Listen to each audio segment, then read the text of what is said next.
Muy buenas noches, ¿cómo están? ¿Cómo se encuentran el día de hoy?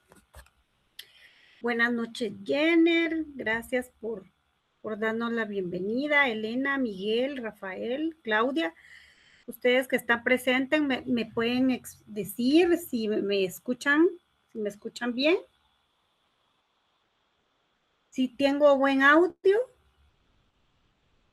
Osvaldo, buenas noches, qué gusto leerlo, porque le iba a decir qué gusto verlo, pero no, qué gusto leerlo.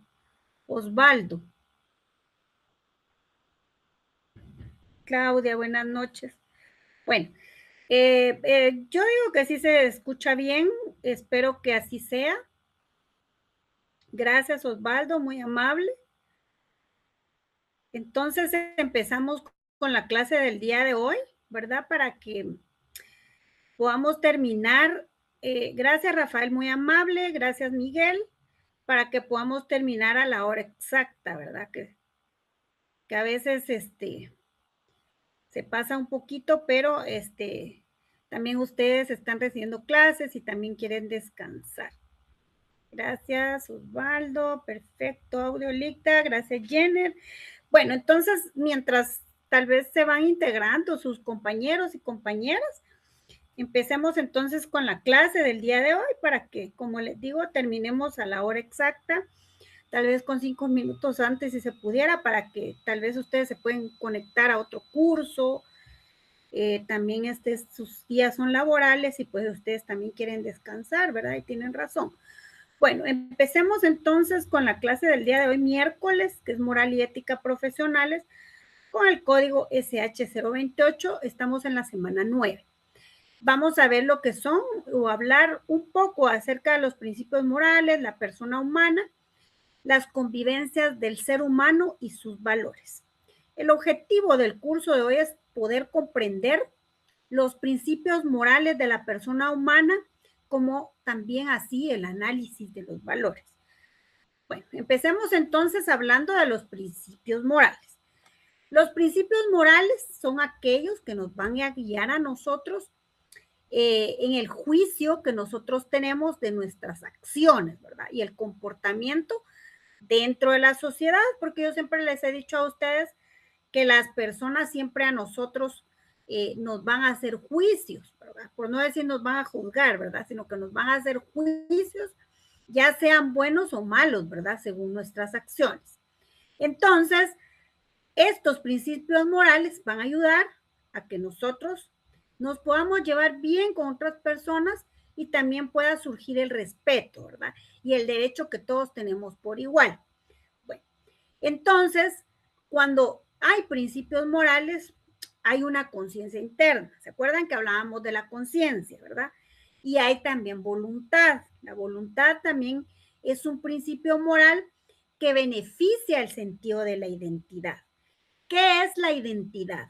Cuando hablamos de identidad en moral y ética, pues no solo nos estamos refiriendo también a la identidad que tenemos como personas, ¿verdad? Como cuando cumplimos 18 años, vamos a sacar el DPI y todo lo demás, ¿verdad?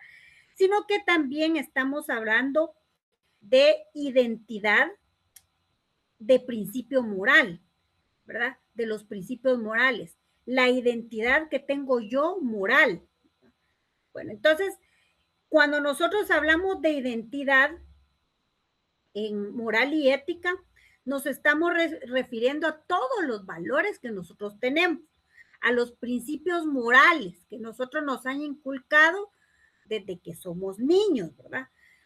De todo aquello que está bien, aquello que está mal, ¿verdad? Entonces nuestros papás, los maestros vinieron y nos educaron a nosotros, ¿verdad? Y entonces, dentro de esa identidad, me pregunto cuáles son mis actos, cómo me conformo, o cómo se conforma mi persona, cómo soy yo con otra persona. ¿Será que mis acciones que yo hago le afectan a otra persona? ¿Le afectan a mi familia? ¿Le afectan a las personas con que trabajo? Bueno, entonces, vamos a hablar en que la identidad entonces tiene varios componentes claves en moral y ética. No solo de decir, yo tengo una identidad moral, no.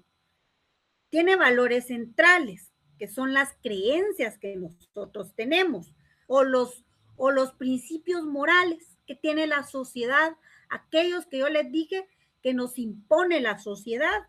¿Y cuáles son los que nos impone la sociedad? La honestidad, la justicia, la lealtad, el respeto, la no discriminación.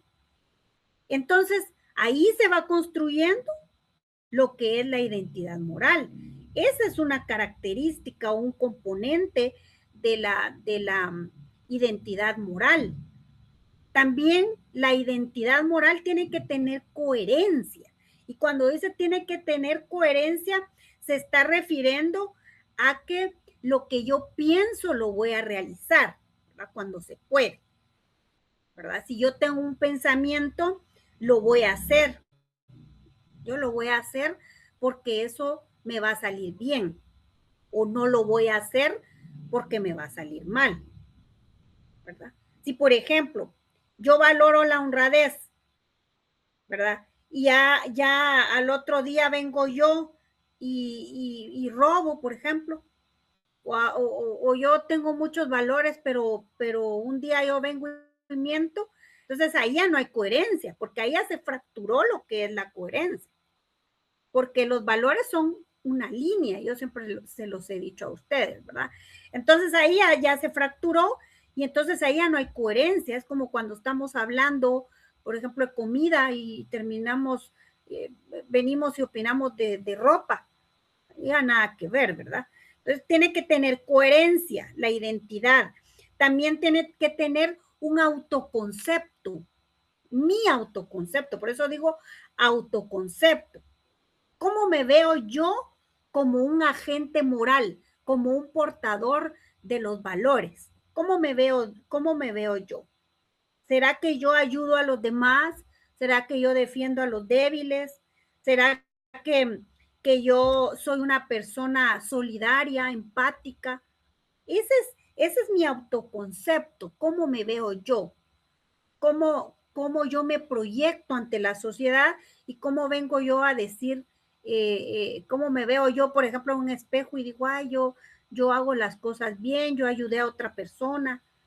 Ese es el autoconcepto en identidad. Y también en la identidad moral hay que tener responsabilidad, porque tenemos que asumir los actos que nosotros hacemos. Entonces, la identidad ahí implica hacerme cargo yo de todas las consecuencias de lo que yo quise hacer, de las decisiones que yo tomé, lo que yo elegí. Esa es la responsabilidad en la identidad. Pero ¿cuál es la diferencia entre la moral y la ética? De la identidad moral y ética. Entonces, la identidad moral aquí es más personal, es más mía, ¿verdad? Es más de ustedes, es la identidad que ustedes tienen con sus convicciones internas de lo bueno y lo malo, su conciencia. ¿Cómo los formaron a ustedes? Porque, por ejemplo, yo no puedo tener la educación que tienen ustedes porque tal vez sus padres los tienen otra religión, otra cultura. Entonces, esa es la identidad moral. Si a mí me inculcaron valores, pero vengo yo y cuando soy grande robo, entonces no estoy tranquila con mí misma, porque a mí mis padres no me enseñaron a robar. Esa es la identidad moral. Ahora la identidad en ética es más reflexiva y más razonable. Entonces aquí ya es cuando uno se cuestiona y empieza a justificar esos valores profesionales, ¿verdad? Así como ustedes que son profesionales. Por ejemplo, un médico puede tener una identidad con ética profesional, aunque llegue un paciente que es su enemigo, él lo tiene que atender por igual, porque esa es su ética profesional. ¿Me explico, verdad? Entonces, los ejemplos que les puedo dar yo es la identidad moral es una persona que rechaza, por ejemplo, un soborno, la gente que es corrupta, ¿verdad? La identidad moral la tiene una persona que es íntegra, una persona que cree en lo que respeta a los demás, sus ideales, respeta a los demás como personas, no discrimina. Y la identidad ética profesional, por ejemplo, les voy a poner un abogado que defiende a alguien que, por ejemplo, considera culpable, ¿verdad?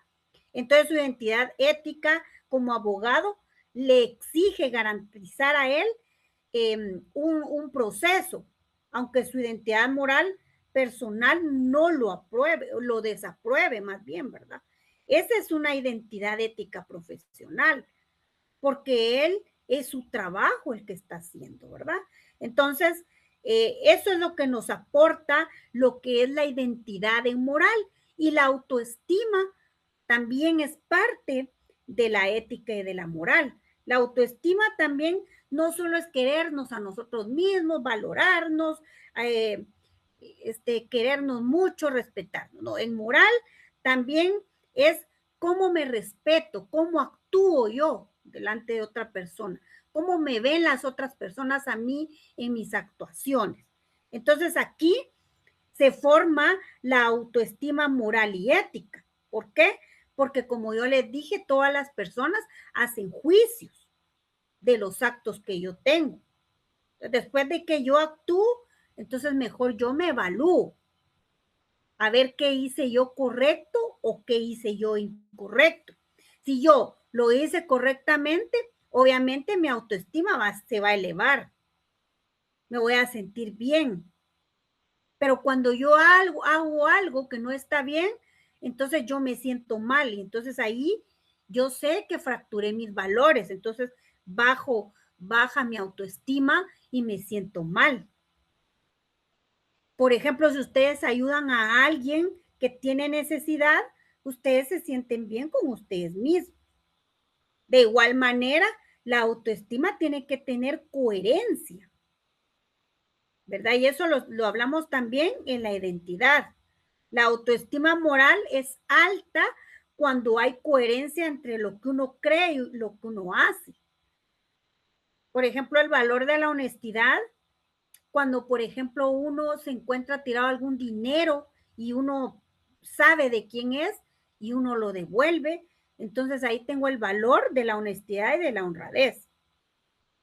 Pero si yo miento, si yo siento vergüenza, yo traiciono, yo busco culpables, eso entonces no es coherencia de autoestima. La dignidad personal también entra aquí. Ahí entra en reconocer la dignidad que yo tengo y la dignidad que tienen otras personas, ¿verdad? Bueno, entonces, para los principios morales está la identidad y la autoestima. Hacer el bien a otro, a nosotros nos va a ayudar a nosotros mismos, ¿verdad? Cuando nosotros tenemos una autoestima alta, nosotros rechazamos sobornos, nosotros no necesitamos ser corruptos, sino que nos sentimos orgullosos de nosotros. Nos sentimos tranquilos, honestos. Pero cuando hay autoestima baja moral, es, por ejemplo, cuando nosotros delatamos a un compañero, ¿verdad? Porque el compañero está haciendo bien las cosas, pero a mí no me gusta. Solo porque tal vez un compañero ascendió, un compañero de trabajo, ¿verdad? Buenas noches a todos. Ana, buenas noches. Eric, ¿cómo está? Eric Rolando. Ana, Juan, Miguel, ¿cómo están? Memetix, ¿cómo está? Mucho gusto saludarlo. Bueno, entonces, los principios morales se tratan también de ideales que por medio de actitudes y comportamientos, ¿verdad? Tratamos de seguir en la función de vivir. Cuando tenemos principios morales, nosotros mismos tenemos armonía, nosotros mismos proyectamos paz, proyectamos ser buenas personas. Entonces, eso tiene que ver mucho con la orientación de las acciones que nosotros tengamos, ¿verdad? Sean buenas, que sería lo correcto, pero muchas veces hacemos acciones malas que afectan a los demás, ¿verdad? Y también son normas sociales o son pautas que son universales, porque los principios morales son universales, ¿verdad? En todos los países la gente sabe que tiene que saludar. Ustedes entran y me saludan. Buenas noches. Yo buenas noches. En otro país, si hay alguien de otro país, sabe que también tiene que saludar. Entonces, por eso son pautas universales que las personas tenemos y nos aseguramos de hacer lo correcto, ¿verdad? Para nosotros mismos y para los que nos rodean, ¿verdad? Porque no queremos nosotros que nuestra familia sufra por nuestras acciones, ¿verdad? El origen de los principios morales, pues se cree, eso sí, se cree pues que los principios remontan de la antigua Grecia y la antigua China. Por eso estoy poniendo, se cree que ahí dieron inicio, puesto que se acuerdan que siempre les he dicho que fueron los filósofos como Aristóteles quienes fueron aportando, ¿verdad? En base a todo lo que ellos miraban, ¿verdad? Entonces ellos aportaron. Entonces, para estas sociedades era de gran importancia el sentido del bien y del mal, el logro del éxito, el progreso social, ¿verdad? Que las comunidades estaban unidas, pero que ellos miraban que había solidaridad. Entonces, cuando había solidaridad, todo les salía bien. No agarraban caminos malos los jóvenes, por decirlo así, ¿verdad? Había progreso social. Entonces, se estima que también en esas primeras investigaciones está relacionado el tema que fueron hechas por los filósofos, ¿verdad? Como yo les decía anteriormente, como Aristóteles, ¿verdad? Él se empeñó en hallar el significado de la virtud, ¿verdad? Quienes tenían virtud de ayudar, quienes tenían virtud de colaborar, quienes eran empáticos. Entonces él vino relacionando todo esto y pues años después algunos filósofos como Lu, como Rousseau, como Kant, hicieron aportes intelectuales para que diera origen los principios morales. Bueno, la manifestación de los principios morales se viene dando entonces de los estudios también que fueron sociológicos, fueron filosóficos, psicológicos, porque yo les he hablado a ustedes acerca de los pensamientos, ¿verdad? E incluso teológicos, porque siempre les he dicho que hasta el propio Dios hizo sus sus propias leyes, ¿verdad? Como son los mandamientos. ¿Se acuerdan que hemos hablado de eso, verdad? Entonces, sobre esos principios morales existen múltiples formas de que el ser humano se adhiere a eso, a sus principios morales. Y esto viene desde el transcurso de la existencia. Por ejemplo, nosotros podemos manifestar nuestros principios morales por medio de pensamientos y sentimientos. Porque quienes no sentimos, quienes no sentimos amor, quienes no pensamos, tenemos ideas, pensamientos que queremos hacer a futuro, ¿verdad? Y ahí entonces se observa lo que son los principios de honestidad o amabilidad, ¿verdad? En pensamientos, la honestidad, ¿verdad? Sentimientos cuando valoramos a las personas, amabilidad cuando saludamos a las demás personas. Y en acciones, cuando se observan los principios de justicia y paz, ¿verdad? Cuando nosotros somos personas que sabemos controlar nuestros propios instintos, nuestro carácter, cuando queremos paz en nuestro hogar, cuando queremos que se haga justicia porque el más débil está sufriendo, ¿verdad? Y en palabras. Y en palabras que es comprobable a través de la cortesía, ¿verdad? Cuando ustedes vienen y me saludan, eso es cortesía, ¿verdad? Antes los caballeros le abrían la puerta a las mujeres, entraban, pues ahora uno entra al carro y ya, ¿verdad? Pero antes había mucha cortesía, ¿verdad? En otros países todavía hacen su saludo de cortesía, agachando la cabeza. Entonces, esa es una manifestación de principios morales, ¿verdad? Aquí en Guatemala, pues se ha perdido mucho todo eso, ¿verdad? Porque ahora los caballeros no nos abren la puerta, sino nosotros les abrimos la puerta a ellos, ¿verdad? Ah, son mentiras. Pero sí, sí, en palabras, sí es comprobable la cortesía, ¿verdad? Porque podemos nosotros escuchar a una persona y pues aconsejarle, ¿verdad? Las características que tienen los principios morales. Bueno, vamos a ver el primero, el mandamiento de voluntad. Esa es una característica que tiene, ¿verdad? ¿Por qué? Porque el mandamiento de voluntad hace referencia a todo aquello que es práctico y que está orientado a los principios morales, ¿verdad? Que es particularmente imperativo. Y cuando dice imperativo, es de modo verbal, ¿verdad? Cuando dicen no mates, no mientas, respeta a tu prójimo, ese es voluntario. Entonces, es como el mandamiento de voluntad, es como pedir, es como aconsejar, es como prohibir. Es una función de influir directamente en la conducta de otra persona. Cuando yo aconsejo a una persona, yo la aconsejo, pero el mandamiento de voluntad dice que si quiere, pues lo va a tomar y si no, no, ¿verdad? Entonces, ese es el mandamiento de voluntad, es voluntario, es decir, no mates, pero imagínense si todos hicieran caso, no hubiera tanta delincuencia y tanta persona desvivida, ¿verdad? Nadie mintiera, todos respetáramos. Bueno, entonces, ese es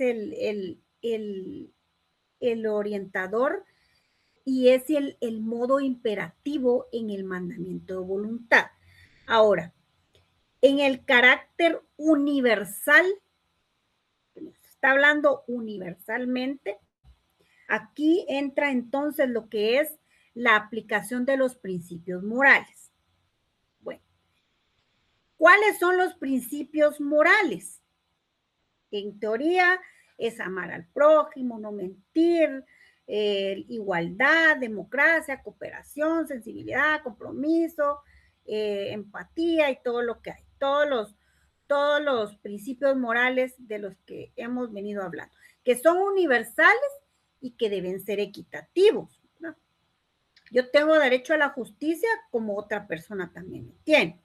Bueno, entonces esta característica sigue premisas, ¿verdad? Las premisas es todo lo que ya se ha indicado. Ya se ha indicado que tiene que haber justicia para todas las personas. Y esto es como dice aquí, no hagas a los demás lo que no quieres que te hagan. Y ese es el principio de justicia formal y el principio de coherencia, ¿verdad? La justicia formal es la que busca atribuir con un adecuado funcionamiento la justicia y garantizar que todas las personas puedan acceder a ella, ¿verdad? En diversos contextos, ¿verdad? O en diversos momentos. ¿Para qué?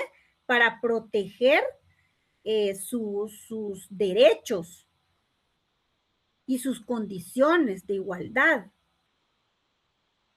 Ese es el derecho de justicia formal. Y el de principio de coherencia es actuar de forma recta, con valores que nosotros ya hemos adquirido anteriormente, ¿verdad? Valores que nos han enseñado. Bueno, ¿cuál es un ejemplo de característica universal? Por ejemplo, si un docente si un docente repite el examen a un estudiante que perdió el curso, por ejemplo,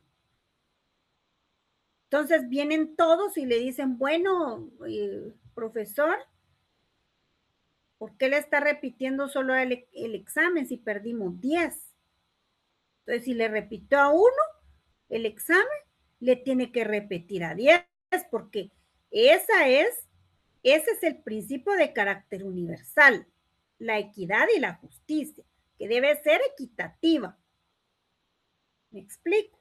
Bueno, la característica de anulación es todo principio de justicia ética, de autoridad hegemónica.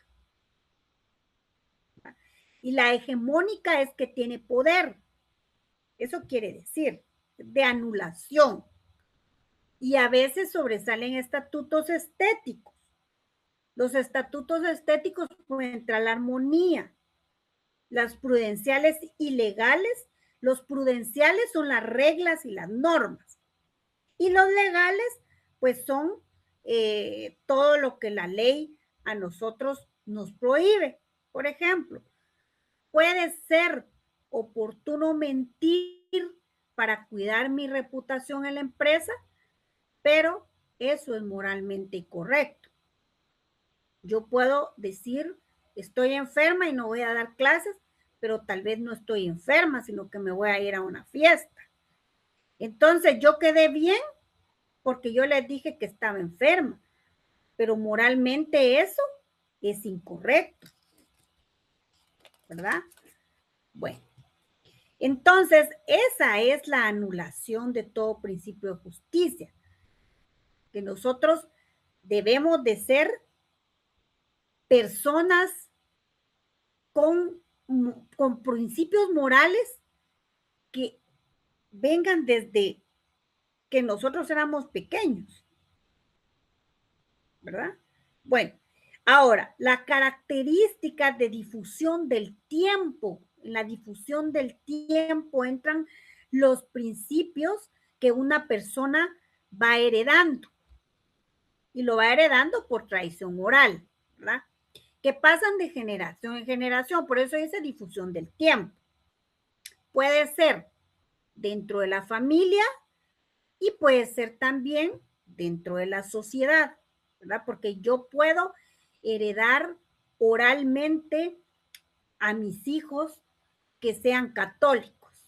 Y entonces nadie puede ser de otra religión, que todos tienen que ser católicos y así se van todos hasta llegar hasta el último. Y esa es una tradición que va con el tiempo, eso es una difusión, tradición oral, pero también está la que nosotros también tenemos dentro de la sociedad, aquellas costumbres y tradiciones que nosotros tenemos que fueron heredadas por la sociedad y que nos las inculcaron dentro de la sociedad. Es parte del patrimonio cultural de nosotros. En concreto pueden ser valores, ¿verdad? Por ejemplo, la comida en Guatemala fue heredada. Ustedes van a un municipio y dicen, ay, le vamos a dar la comida tradicional de acá. Ese es patrimonio cultural. La ropa, por ejemplo, los trajes típicos, la arquitectura, que es heredada en difusión del tiempo. Y también están los intangibles, como son las leyendas, ¿verdad? Por ejemplo, la leyenda del sombrerón, la de la Llorona, que muchos han dicho que la han escuchado, pero dice que son leyendas. ¿Y quién no se sabe esas leyendas? Porque me imagino que a ustedes les han hablado de eso. Entonces, esa es la difusión del tiempo. La música, aquí en Guatemala la marimba, patrimonio cultural. Y dentro de los valores, entonces entra, por ejemplo, el respeto, la generosidad, porque también podemos heredarle a nuestros hijos los valores morales. Y acuérdense que el patrimonio cultural y las costumbres y tradiciones entran dentro de la moral y la ética. Bueno, luego tenemos la característica de la simplicidad. Dice que todo sistema moral debe ser viable. Cuando dice debe ser viable, es que pueda llevarse a cabo. ¿Verdad? Por sus normas, deben resultar posibles y practicables para las personas y no representar obligación. No hay necesidad de que nosotros seamos unos grandes doctores profesionales y que tengamos muchas carreras para tener principios morales. Viene de lo simple, con solo que se pueda llevar a cabo un valor, ya es una característica de simplicidad, ya es simple. Porque a nosotros nos enseñan a saludar y eso no requiere un libro, no requiere leer mucho, solo requiere practicarlo todos los días. No hay necesidad también de que todo eso lo sintamos de una vez como carga, ¿verdad? No, que no se sienta una obligación, sino que sea simple, que nazca de nosotros. La simplicidad, por ejemplo, les voy a dar un ejemplo de simplicidad. La Biblia que señala que nosotros debemos amar al enemigo, debemos orar por el enemigo, pero cuando el que escribió en la Biblia esto no tomó en cuenta las limitaciones que tenemos nosotros. Nosotros podemos sentir una obligación de perdonar a alguien, pero en realidad no tenemos obligación de perdonar. La Biblia nos señala eso, pero nosotros como seres humanos a veces nos es difícil perdonar, nos es difícil orar por una persona que nos ha hecho daño, ¿verdad? Entonces, ese es un ejemplo de simplicidad. Bueno, ¿cuáles son los tipos de principios morales? Primero tenemos los principios morales absolutos. Estos son los que nacen de las verdades universales sobre la naturaleza de los seres humanos, o sea, de nosotros. Bueno, aquí en los principios morales absolutos se considera el homicidio incorrecto, ¿verdad? Imagínense para lo moral, igualmente para lo legal, ¿verdad? Bueno, es incorrecto, está mal. ¿Por qué? Porque eso va en contra de lo natural, porque en la ley natural dice que nosotros nacemos, crecemos, nos reproducimos y morimos. Ya no dice que nadie nos va a quitar la vida. Entonces también son conocidos como principios morales normativos y son aceptados mayormente por las personas, ¿verdad? Por la sociedad y están vinculados a todos los mandatos de carácter religioso y de carácter gubernamental. Por ejemplo, en principios absolutos, no mentir, no engañar, no robar, respetar la propiedad ajena, ¿verdad? Tratar a los demás con la honestidad y cortesía que nos gustaría a nosotros recibir. Ese es el principio moral absoluto. El principios morales relativos son menos así rígidos, ¿verdad? Cambian en el tiempo y cada persona, conforme a las circunstancias, los principios morales van dándose conforme a las creencias de las personas, conforme a lo que van percibiendo, sea bueno o sea malo, de acuerdo a lo que va viviendo, las experiencias que va viviendo. Esos son los principios relativos. Si alguien, por ejemplo, señala que algo es bueno, en la mayoría de los casos, realmente, pues, para esa persona es bueno, puede ser quizás para mí no, ¿verdad? Por ejemplo, si una persona le gusta ir a los casinos a jugar, ¿verdad? A perder dinero, ¿verdad? Entonces, y a mí no me gusta porque yo tengo malas experiencias, porque es una adicción, porque mejor me gasto el dinero en otras cosas.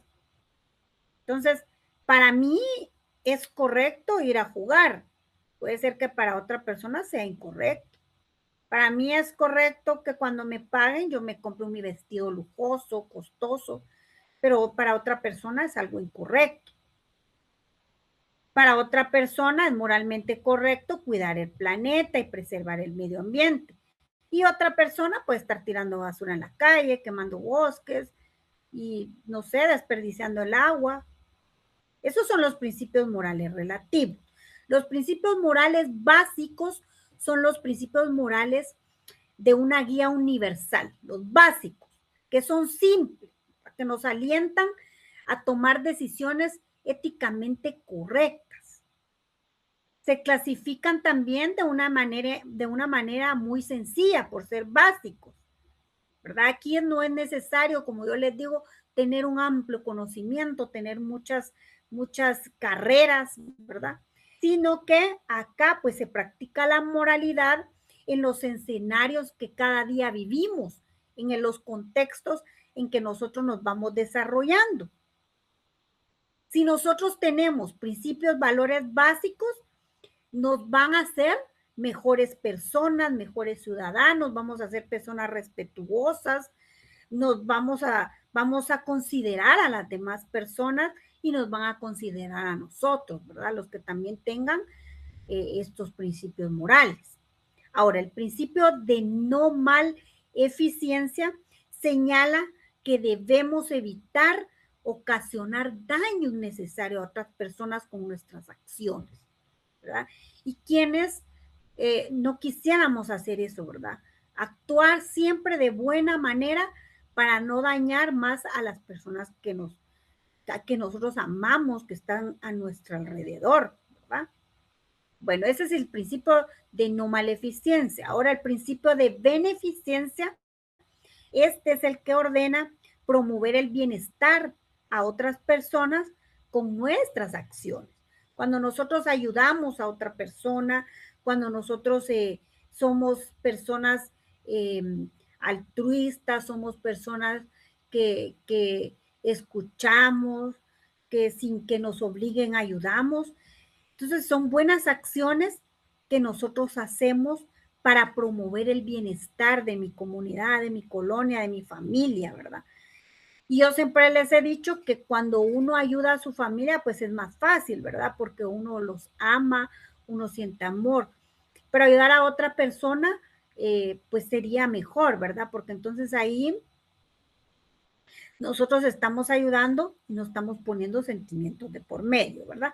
El principio de beneficencia es el deber de actuar siempre con el interés de proteger y beneficiar a otras personas. Entonces, esos son los principios morales.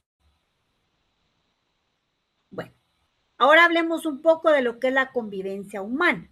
Dice que la convivencia humana es la coexistencia física y pacífica entre individuos o grupos que deben de compartir un espacio.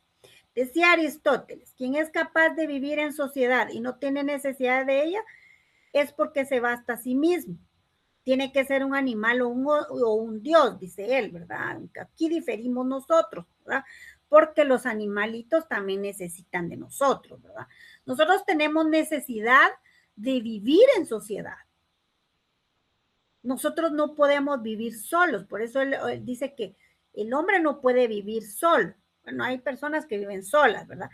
Pero si conviven, aunque vivan solas, salen a convivir en su trabajo, quizás van a una iglesia, ¿verdad? Y entonces ellos pueden vivir, pero no pueden vivir sin convivir, ¿verdad?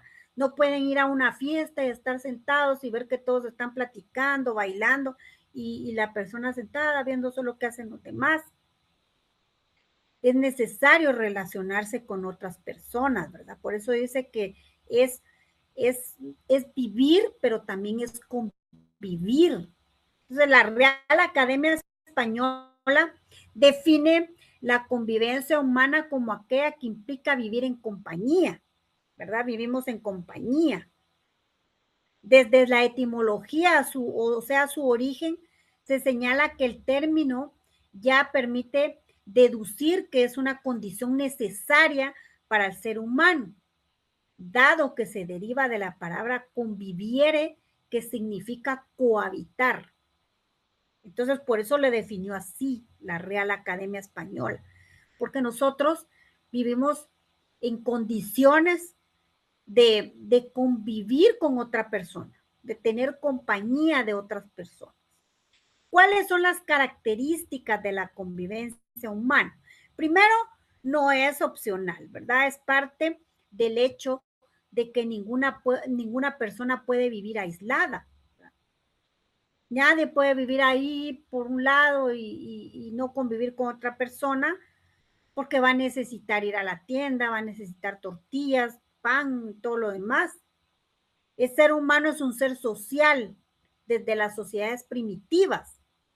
Tuvo necesidad de agruparse, ¿verdad? Hubo comunicación y a eso le llamaron procesos personales y sociales, porque se interactuaban entre ellos. Fortalece la autovaloración porque a partir de esas relaciones, ¿verdad? Se puede generar o fortalecer los procesos de autoconocimiento, ¿verdad?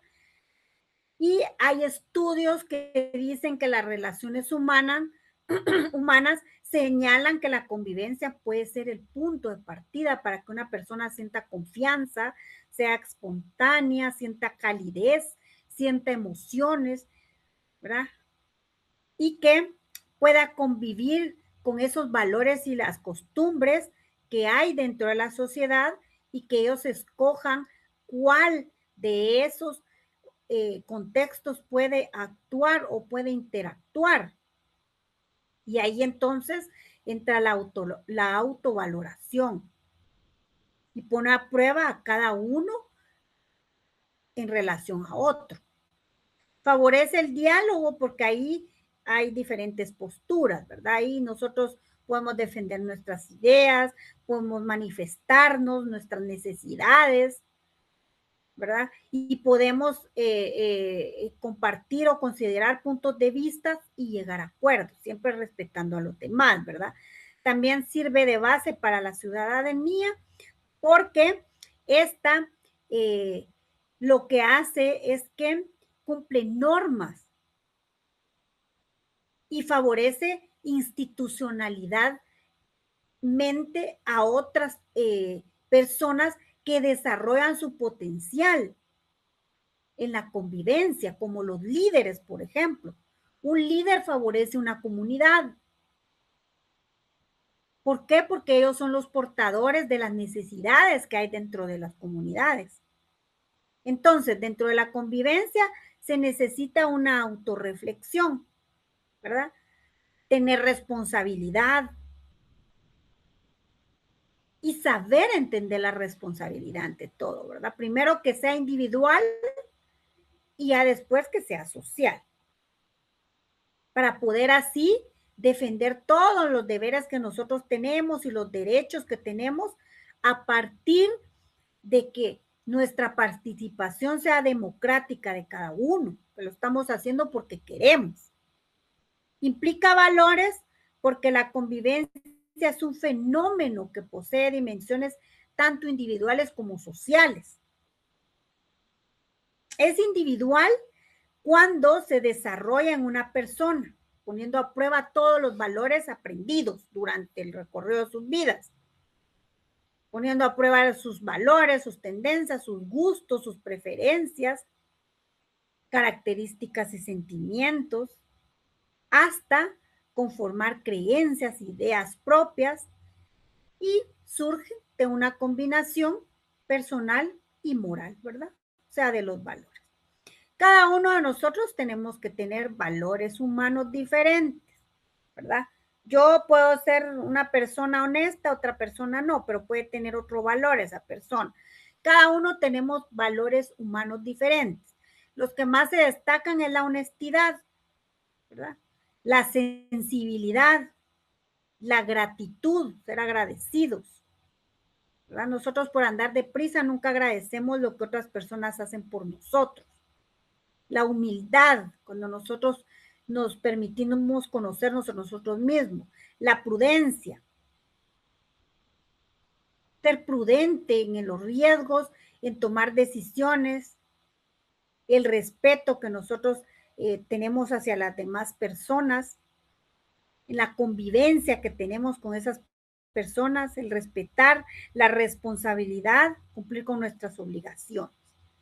Y bueno, miren, terminamos cabal.